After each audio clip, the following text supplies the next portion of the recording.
Hi everyone, welcome back to Poetology. Last week I posted a video about the National Poetry Library. I went in and looked at all of their poetry magazines, and today we're going to look at some of the books that they have.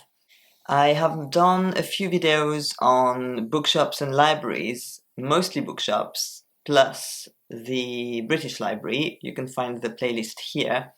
And this one is about a library that is of particular importance to poets. That's the National Poetry Library in Southbank, London. And they hold so many books. Most of them are for reference only, but they have quite a big section of books you can borrow. So it's a great way of borrowing books for free because the library card is free of charge.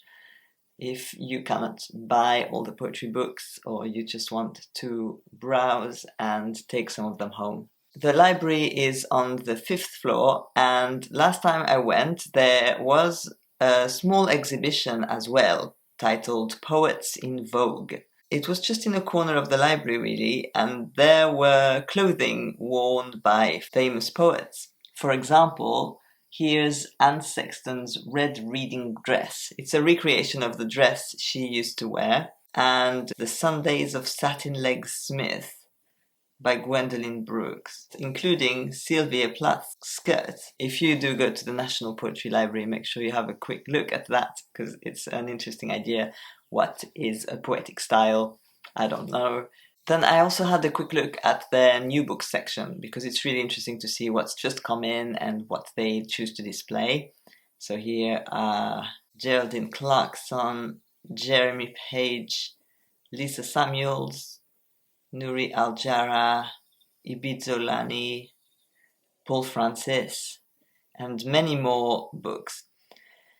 For this visit, I decided to look up some of the people I know who write poetry and see if their books was out there, and I found LQ's The Unquiet. I have an interview about this book that you can have a look at, but not her very latest collection. I guess it's not there yet. I also found Pascale Petit. I am yet to read Tiger Girl, and I'm very excited about it. Then I found Bird of Winter by Alice Hiller, which includes really cool blackout poetry. Alice Hiller's work, like Pascale Petit earlier, is about abuse, and especially child abuse by a parent. They are doing really great work around that question. Then had a look at Romalyn Ante's Antiemetic for Homesickness. Antiemetics for Homesickness is about living in a foreign country, in this case the UK, and working for the NHS, taking care of patients, and talks about migration, community, and nursing. Then I wondered if Eileen Myles would be included, because they're American, right? But there was quite a nice section with some titles I haven't actually read, like Skies and Sorry Tree. I also found this really cool little pamphlet that I would love to read. Eileen Myles, if you don't know, is one of my favorite poets. They are very cool. You can find a lot about them online.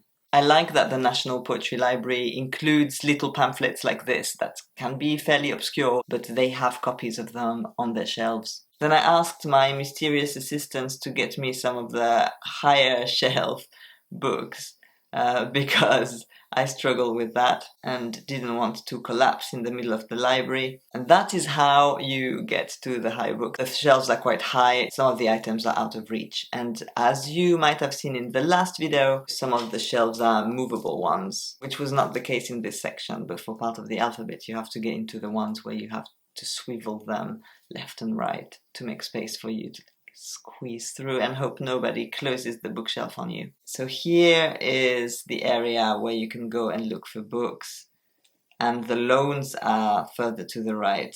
As always in the library, but I guess some of you are very familiar with libraries, some of you may not be so much. If you want to browse, there is one section that is for reference only, it is to the left, and there is one section that is for loans, which is to the right, and you have to go to the correct section and then look up the author by alphabetic order. So that's one way of doing it. Another way is to just go and pick a title and see what you've got. And thanks to the new book stand, new arrivals, you can actually make a nice selection even if you have no idea what you're looking for. Plus, you can also look up the poetry magazines while you're there and discover tons of writers, including some that are not necessarily published in book form. So these are just a few books that you could go and look at if you don't know what to look for, but obviously there are thousands of books, thousands of poetry collections and pamphlets that you can go and see. And once you find a book that you want to borrow, you just walk over to the till and you can get a library card for free, which is really convenient. And then come back to borrow new books whenever you wish. If you want a quiet afternoon somewhere in London with books, I think it's a really nice spot. There are a few tables and chairs, not very many, but it's rarely so busy that you can't sit. And the entire building, Southbank, is also really nice, so you can also find couch in the hallway outside or use the cafe. But the point is, you don't really have to spend money to go there. It's a very valuable center for poetry that does not require you to buy or spend money on anything once you get there. I hope you enjoy this video. Let me know if you want more on libraries and bookshops, and tell me about your visits to the National Poetry Library if you've been there. They also have a website which is nationalpoetrylibrary.org.uk, where you can search their catalogue and find out about exhibitions and other events. I hope you enjoyed this visit, and I look forward to seeing you again very soon. Bye!